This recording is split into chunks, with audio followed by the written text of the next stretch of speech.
Apathy is a big issue. I'd say more than that actually. It's less apathy than a feeling of helplessness. Because I've done an enormous amount of campaigning over the last few years, including, say, recently on the bedroom tax, as Fang was mentioned.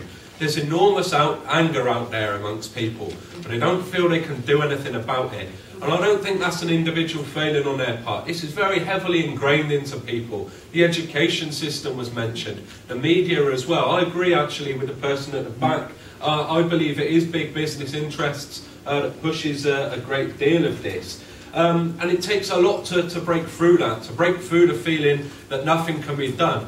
To even realise that there are other people that feel the same as you. One of the great achievements of Thatcher was breaking communities, breaking the solidarity that existed between people, breaking the fact that people may have, spoken to their neighbours a bit more, kind of, collecting together and realising that what you're going through is what they're all going through, and that together you can do something about it. But when that apathy is challenged, when those barriers are broken through, it can happen like an explosion. And I think, the February the 15th war demonstration, the EMA and tuition fee protests, many other things, are very, very good examples of that. I think on the issue of politics that has been raised, I'd agree that politics is much bigger than party politics. But I think there is a reason people look at it with despair, because I think a lot of people don't see any difference between all the main parties, all the parties in Parliament. I agree as well on the point on people taking an average wage. I think that's vital. But I think, we've got an example of it here tonight where Fangham said some great things but hasn't been able to commit on which way she'll vote. And I think, that's very telling. That you're one of the best Labour Party politicians that I met in Bristol, and still, it's very equivocal on this. Anyway, I think I'll leave it there. Cheers. Thanks very much, Bruce. I'd like to respond to the young lady there, because my heart goes out to you, and I absolutely see the problem. In the one way, I think in different organisations, not just CND, we kind of impose our structure of making decisions about things on young people. This is what you've got to do. This is our constitution. Send in a resolution. We'll amend the resolution. We'll have a vote. We'll have a general assembly. We'll have it. You think, God, I can see young people going balmy with the kind of thing. Your son said today, when we finished, couldn't we have a young person's demo? How old is he? About 12?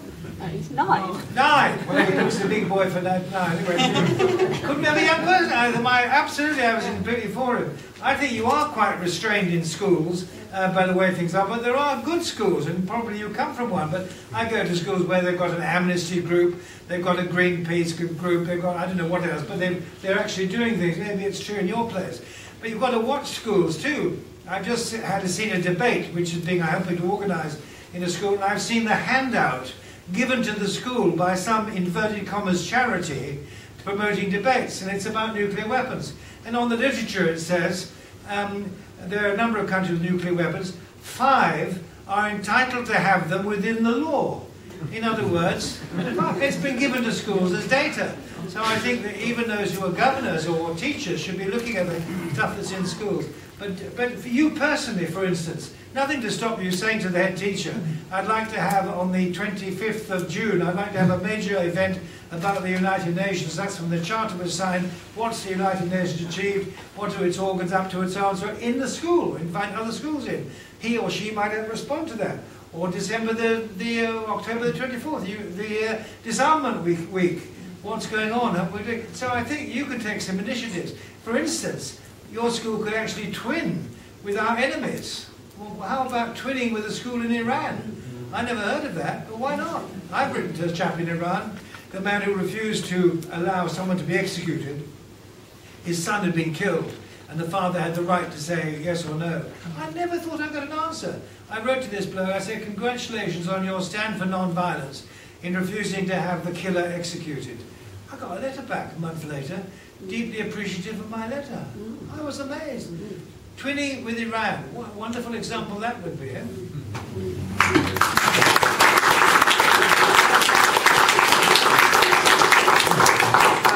I think we'll have this as the final round, so this is the opportunity to put your hands up. Friend there. I unashamedly a Green Party contribution. I must admit to having admiration for so many C&D members who have tried to persuade the Labour Party over the last 55 years to go non-nuclear, and if it happens this time, that would be absolutely wonderful. But perhaps the Labour Party needs something else, like the business people think that the Conservative Party needs UKIP to scare them. I think this country needs the Green Party on the left to speak out quite clearly on these subjects and say there is a party which has been against Trident since both the Green Party were invented and Trident were invented. There is a party which didn't want to invest in the banks and introduce austerity, but wanted to invest directly into things which would do the country good and bring us into an economic position where we didn't have to trample on the poor as the present government is doing, and as the other parties saying, well, we wouldn't do it quite so much. There is an alternative, and in this city, at least, we hope to more than double the number of Green councillors in May, and do join us and help us. We need a voice on the left to frighten the Labour Party into being what it ought to be.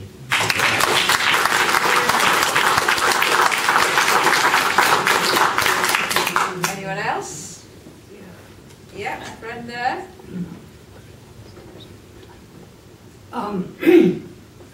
Long ago, before I re-met Bruce on an Aldermaston march, I was working at British Aerospace, and it just so happened that I was the only person who volunteered to go up to a large trade union gathering in Blackpool.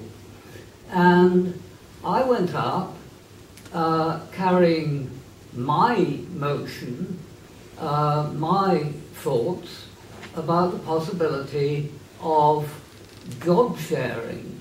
I know everybody does it nowadays, but in those days it was quite revolutionary, especially in something like British Aerospace.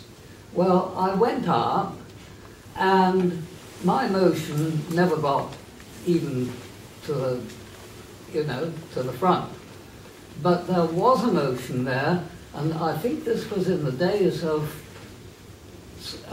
the Labour one of the Labour governments before Thatcher came in, I was amazed. There was a motion about nuclear disarmament and about abolishing Trident, and it got to the stage where it actually had to be voted on, and I was thrilled about this, and I thought, oh gosh, if it could only get passed by this gathering here. But they actually had to count the votes. Everything else almost went by acclaim, but they actually had to count the votes. And this was after some trade union guy had spoken very eloquently about jobs. And so it does seem to me that an awful lot of it is about people's vested interests in jobs and their fear of unemployment. Thank you. Right. Final ones, and then I'll come to our speakers for the last time. Okay. Yeah, Fred at the back, and then we'll move to speakers. It surprised me that there was nothing on the news about yesterday's march. And various other things, I feel that particular BBC media, I'm not talking about newspapers, is actually pretty scared at the moment. They're terrified of taking any stand on anything, everything. And every experience we've had in my family, everything has to be balanced. You can't say anything that's, oh, but some people don't agree with me. And I'd just like to know what people on the panel have experienced in terms of the attitude of the media and their willingness to report things or become engaged. Okay, thanks very much. I'll now turn to our speakers for the last time. Thank them. To my colleague in the Green Party, yes, I agree. I hope that's a clear answer. But I also think that we on the left, and I include myself, need other constituents as well. So yes, the Green Party is one way of holding the Labour Party to looking at different ways of doing things, but so are the trade unions, so are religious groups, so are feminist campaigning groups such as the ones that I've worked with my entire working life, because I think one of the things that hasn't been mentioned this evening is the issue of gender and weaponry. I mean, that's probably a whole other evening, but there is one. And it's one of the reasons why I am so opposed to nuclear weapons, is because I see it as part of a more powerful system of patriarchy, which I don't think does men or women any favours. But we could come back to that another day. That's why I've been working on sexual violence my whole life. And I can only repeat, and I hope it's really clear, that part of my energies over the next 2 years are to campaigning within my own party to make sure that we go into the next general election against Trident. And that is why I hope that I will not be put in the position to have to vote and consider whether I vote for or with my party. However, I think it's the nicest suggestion that I've taken away from this evening is about twinning schools with schools in Iraq or Iran, or perhaps other countries I can think of. I'm thinking, but 4 or 5, I think it would be a good idea. And as a school governor, I'm going to take that suggestion away to the school that I'm school governor of, which is an inner-city school not far down the road from here, as well as considering how we might talk to primary school children about things like nuclear weapons.